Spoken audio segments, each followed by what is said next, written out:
Julius Caesar, a name that echoes through the annals of history, synonymous with power and a formidable force in Rome. Rising from the ranks, his military conquests were as vast as the influence he wielded. A charismatic leader, he was adored by the masses, feared by his enemies, and envied by those in his circle. Caesar's polarizing nature, however, set the stage for an undercurrent of political and social unrest, simmering within the heart of Rome. Yet every leader has his dissenters, and for Caesar they were closer than he could have ever imagined. As Caesar's power grew, so did the whispers of discontent within the Senate. A conspiracy began to simmer in the shadows, masterminded by key figures such as Brutus and Cassius. Brutus, a man Caesar considered a friend, was deeply conflicted. His loyalty to Rome wrestled with his personal affection for Caesar. Cassius, on the other hand, was driven by envy and the fear of living under a dictator. He skillfully stoked Brutus's fears, manipulating him to join the conspiracy. Meanwhile, a soothsayer ominously warned Caesar, "Beware the Ides of March." This cryptic warning added an eerie tension, a sense of impending doom, yet Caesar in his hubris dismissed it, blind to the brewing storm. The conspirators, now armed with a plan and their personal motivations, were ready. As the Ides of March drew near, the stage was set for one of history's most infamous betrayals.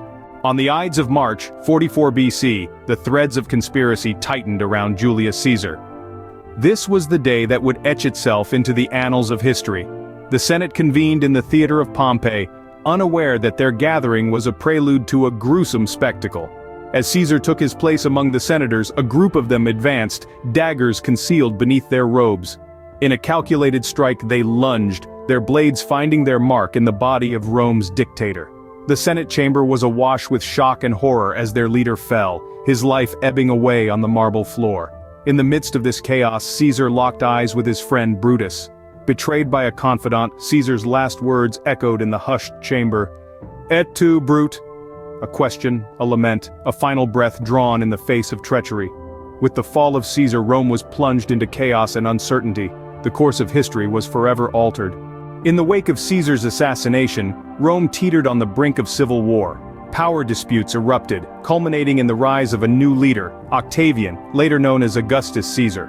The Republic, once a beacon of democracy, was transformed into an empire, its reins held firmly by one man. The conspirators' dreams of a restored republic were dashed, ironically, by their own actions. The death of Julius Caesar marked the end of one era and the beginning of another, forever shaping the course of Roman history.